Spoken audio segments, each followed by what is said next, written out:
प्रभू रामचंद्रांची जन्मभूमी अयोध्येमध्ये 2024ला मोठ्या थाटामाटात मंदिराचा शिलान्यास करण्यात आला आणि सर्वसामान्य भाविकांना मंदिर हे दर्शनासाठी उपलब्ध करून दिल्याचं आपण सर्वांनी पाहिलं।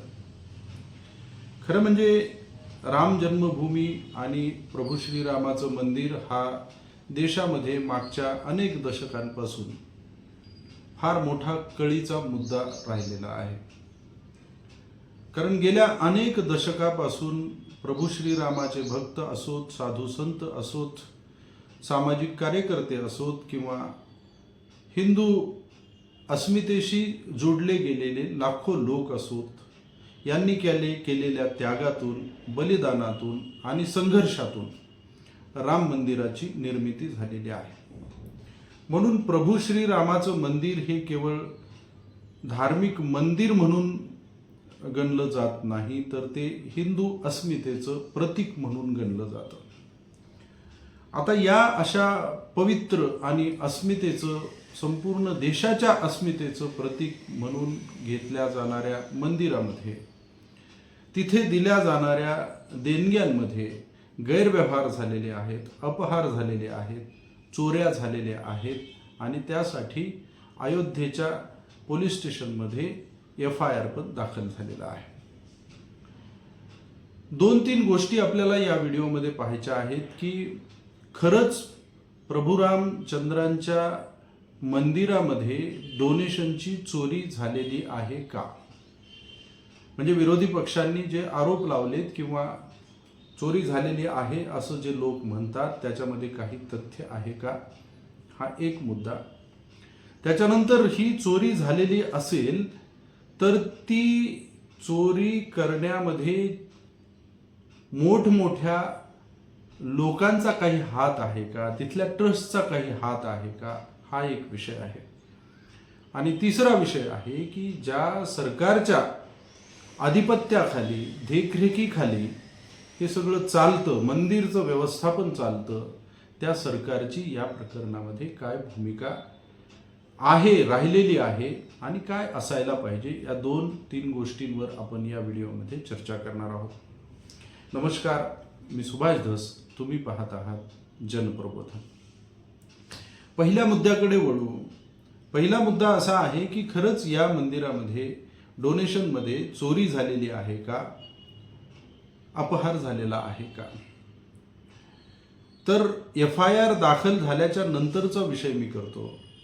काल परवा त्याच्यामध्ये पोलीस स्टेशनमध्ये FIR झाला, 7-8 लोकांना ताब्यात घेतलं आणि अधिकृत माहिती अशी आहे की त्या लोकांकडून 80 ते 90 लाख रुपये जे चोरी केले गेलेले होते ते हस्तगत झालेले आहेत। पोलिसांच्या भाषेमध्ये त्याला रिकव्हरी असं म्हणतात। चोरी केलेला जो माल आहे तो माल हस्तगत करणे, तर ती रिकव्हरी त्या लोकांकडून झालेली आहे। म्हणजे 80-90 लाख रुपये ज्या अर्थी रिकव्हर झालेले आहेत, त्या SITनी रिकव्हर केलेत, त्या अर्थी चोरी झालेली आहे ही गोष्ट कन्फर्म आहे। अर्थात एवढ्या मोठ्या मंदिरामध्ये प्रकरण होत आहे, त्यामुळं FIR दाखल करणं सुद्धा काही फार छोटी गोष्ट नव्हती। म्हणून ज्या कारणामुळं SITनं FIR दाखल केला ते कारण मुळात चोरी झालेली आहे हे दाखवत होतं। तर ते कारण काय होतं की त्यांनी तिथले जे CCTV दाखवले, म्हणजे तपासले, त्यावेळी मागच्या 50 दिवसामध्ये साधारणपणे 70 दिवसामध्ये CCTVशी छेडछाड करताना काही लोक दिसून आले आणि प्रत्यक्ष चोरी करताना सुद्धा काही CCTVमध्ये ते चित्र हे झालेले आहेत, कैद झालेले आहेत। आणि म्हणून ज्या कारणामुळे FIR झाला त्या कारणामध्येच ही चोरी झालेली आहे हे स्पष्ट होतं। आता त्यामुळे बाकी काही ट्रस्टच्या लोकांनी पण आरोप केले, जसं खासदार ब्रजभूषण सिंग जे होते, जे मागे मोठ्या प्रमाणावर एका प्रकरणामध्ये चर्चेत आले होते, त्यांनी तर मागच्या अनेक दिवसापासून इथे गैरव्यवहार होत असल्याची कबुली दिलेली आहे आणि आरोप पण केलेला आहे। त्यांनी स्पष्टपणे असं म्हटलेलं आहे की मला हे 4 वर्ष माहीत आहे आणि म्हणून गेल्या 4 वर्षात मी अयोध्येमध्ये रामाच्या दर्शनाला सुद्धा गेलेलो नाही, हे ब्रजभूषण सिंहनी स्टेटमेंट दिलेलं आहे. ट्रस्टमधल्याच अनेक लोकांनी हे गैरव्यवहार झाल्याची कबुली पण दिलेली आहे. तर पहिला मुद्दा हा निकालात निघतो, चोरी झालेली आहे का? तर निश्चित झालेली आहे. किती झालेली आहे याच्याबद्दल विरोधी पक्ष आणि बाकीच्या याच्यामध्ये फार तफावत आहे. कारण कोणी म्हणतं 200 कोटीची झाली, कोणी म्हणतं 20,000 कोटीची झाली, कोणी म्हणतं काय. तर जितकी झालेली आहे चोरी ती चोरीच आहे आणि जितकी झालेली आहे ती SITच्या तपासाच्या द्वारे निश्चितपणे बाहेर येईल अशी आपण इथे अपेक्षा करू. आता दुसरा जो मुद्दा आपला चर्चेचा आहे तो म्हणजे की ही चोरी करण्यामध्ये तिथले जे छोटे छोटे कर्मचारी आता FIR मध्ये लक्ष करण्यात आलेले आहेत तेच आहेत किंवा याला कुठले बडे मासे जबाबदार आहेत, या गोष्टीची पोलखोल होणं निश्चितपणे अपेक्षित आहे. तर तिथे खजिनदार म्हणून एक फार मोठे संत आहेत गोविंदगिरी महाराज. या महाराजांनी पत्रकारांशी उत्तर देताना अनेक गोष्टी क्लिअर केलेल्या आहेत की ते खजिनदार म्हणून होते. तुम्ही आता लक्षात घ्या की राम मंदिराचं ट्रस्ट निर्माण झालं त्यावेळेसपासून आतापर्यंत सर्वसाधारणपणे किती पैसे जमा झालेले असतील याचा त्यांच्याच एका ट्रस्टीच्या द्वारे खुलासा करण्यात आलेला आहे की सर्वसाधारणपणे 4 ते 5 हजार कोटी रुपयाच्या दरम्यान मंदिरामध्ये रोख किंवा वेगवेगळ्या दागिन्यांच्या स्वरूपामध्ये रक्कम झालेली म्हणजे जमा झालेली असावी अशा पद्धतीचा खुलासा त्यांनी केलेला आहे. म्हणजे 4 ते 5 हजार कोटी रुपये 2 वर्षामध्ये ज्या मंदिराला मिळतात त्या मंदिराच्या ट्रस्टचा खजिनदार म्हणजे प्रेसच्या फोटोग्राफर्सला किंवा व्हिडिओग्राफर्सला अत्यंत बेजबाबदारपणे वक्तव्य असं करतो की मी जरी खजिनदार असलो तरी माझ्याकडे कोणतेच अधिकार नव्हते, आर्थिक अधिकार माझ्याकडे नव्हते, मी सह्यांचा मालक नव्हतो. माझ्या नावावर तिथे ते अनिल मिश्रा आणि ट्रस्टचे दुसरे लोक बघत होते आणि प्रत्यक्ष माझी माणसं बघत होती, मी जाऊन हे व्यवहार बघत नव्हतो, अशा पद्धतीचं त्यांनी विधान केलेलं आहे.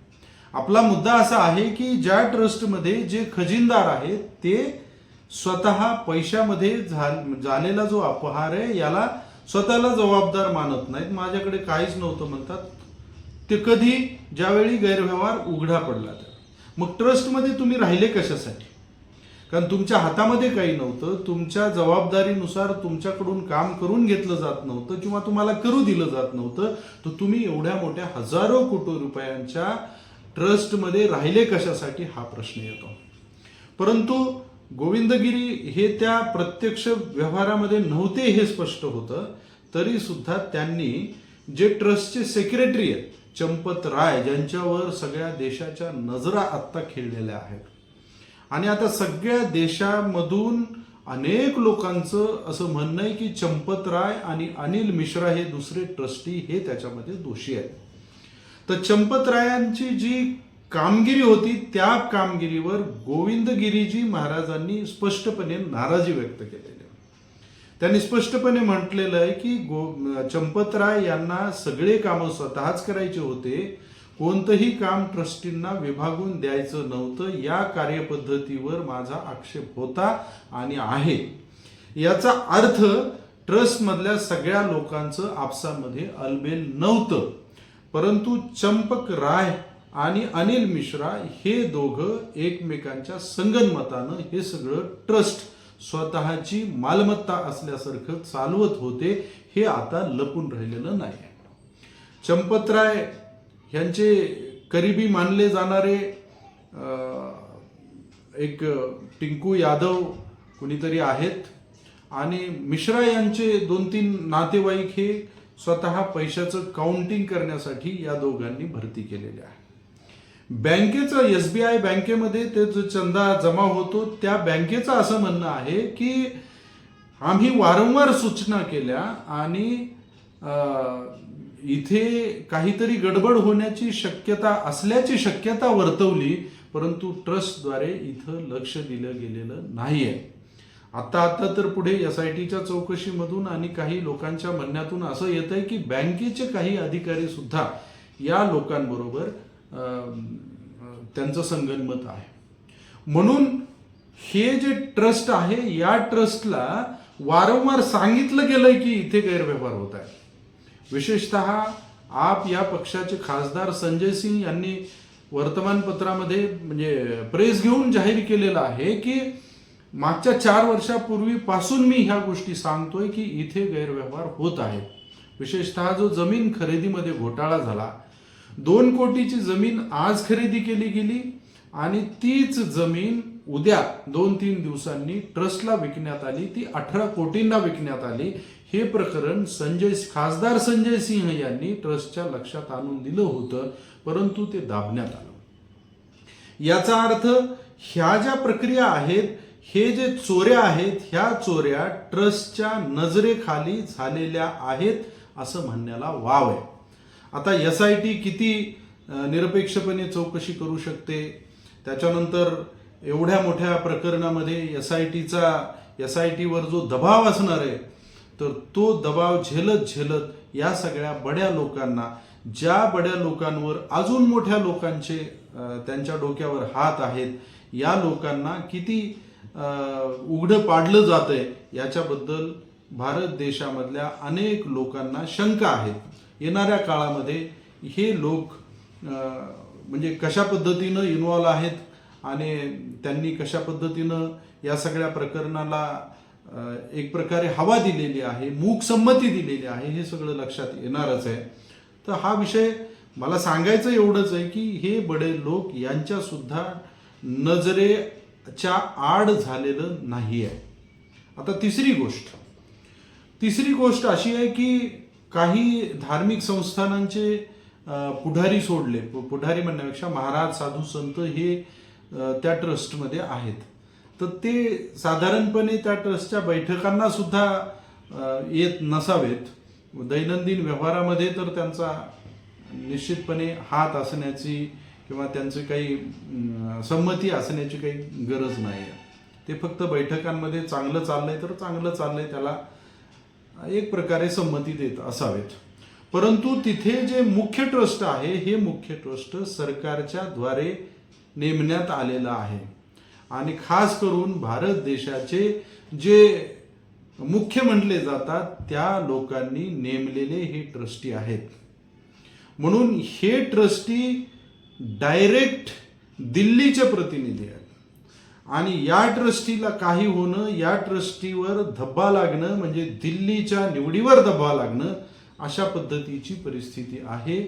आणि म्हणून सरकारकडून या मुद्द्याला जास्तीत जास्त झाकण्याचा प्रयत्न केला गेला.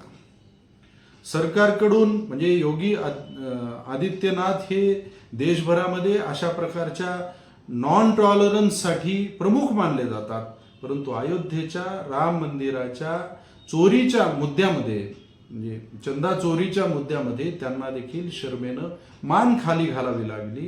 त्यांना देखील बिलकुल काही बोलता आलेलं नाही.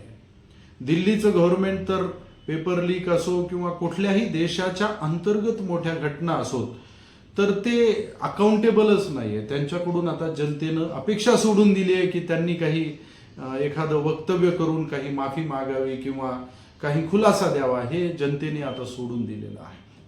म्हणून सरकारच्या माध्यमातून या प्रकरणाला जेवढं दाबता येईल तेवढं दाबण्याचा प्रयत्न केला गेला, परंतु समाजवादी पार्टीचे अखिलेश यादव यांनी या प्रकरणाला मोठ्या प्रमाणावर देशभरामध्ये पसरविल्यानंतर मजबुरीने या प्रकरणात गुन्हा नोंद झालेला आहे. आणि म्हणून सरकारने आतापर्यंत हे प्रकरण दाबण्याचाच प्रयत्न केलेला आहे. ही गोष्ट तितकीच खरी आहे, परंतु सरकारकडून खरं म्हणजे आता देशाच्या जनतेला अपेक्षा आहे, चोरी ती चोरी आहे. मंदिरात हो किंवा घरात हो, कोणाच्या चोरी ती चोरी आहे. आता ही चोरी जर झालेली असेल तर या चोरीचं निपक्षपातीपणे चौकशी झाली पाहिजे, त्याचं समर्थन नाही झालं पाहिजे. मी काही व्हिडिओ बघतोय यूट्यूबवर, ते काही अधिकृत म्हणजे मोठमोठ्या लोकांचे नाही आहेत, परंतु प्रभू श्रीराम भक्त जे स्वतःला समजतात त्या लोकांनी व्हिडिओ केले आहेत. किती खालच्या पातळीवर जाऊन आणि किती म्हणजे आक्षेपार्ह व्हिडिओ आहेत हे त्याच्यावरून कल्पना येऊ शकते की प्रभू श्रीराम चंद्रांना जी देणगी दिली ती हिंदूंनी दिली आणि ती देणगी काही विशिष्ट परिस्थितीमध्ये जर काही हिंदूंच्या घशामध्ये गेली असेल, खिशामध्ये गेली असेल, तर बाकीच्यांनी फार काही बोलायची गरज नाही. याचा अर्थ कायदा नाही, कानून नाही, घटनेच्या माध्यमातून चोरीला चोरी म्हणायची सुद्धा काही लोकांची तयारी नाही. तर हे सामान्य माणसाचं आपण काही समजू शकतो, निष्ठेच्या पोटी किंवा अजून काही गोष्टीच्या पोटी आपण समजू शकतो, त्यांना माफ केलं जाऊ शकतं. परंतु सरकार न बोलता जर अशा पद्धतीची भूमिका घेणार असेल आणि या लोकांना, मोठमोठ्या लोकांना वाचवणार असेल, तर निश्चितपणे ज्या लोकांनी सालोसाल, वर्षानुवर्ष प्रभू श्रीराम मंदिराच्या जन्मभूमीसाठी संघर्ष केला, प्राण अर्पण केले, संघर्ष केला, जीवाची पर्वा केली नाही, त्या सगळ्या करोडो लोकांची फसवणूक झाली असंच आपल्याला म्हणावं लागेल. तर 3 गोष्टी ज्या होत्या की चोरी झाली का? झाली. तिथल्या ट्रस्टच्या देखरेखीखाली झाली का? तर निश्चितपणे म्हणायला वाव आहे की ट्रस्टला हे प्रकरण माहीत होते, ट्रस्टनी झाकण्याचा प्रयत्न केला, झाकाझाकी केली. आणि तिसरं, सरकारने याच्यावर लवकर भूमिका घ्यायला पाहिजे होती का? तर घ्यायला पाहिजे होती, घेतली नाही. आता मात्र सरकारने चांगली भूमिका घ्यावी अशा पद्धतीची जनतेची अपेक्षा असणं, याचा सरकारने आदर करावा, एवढंच या निमित्ताने मला म्हणायचं आहे. धन्यवाद.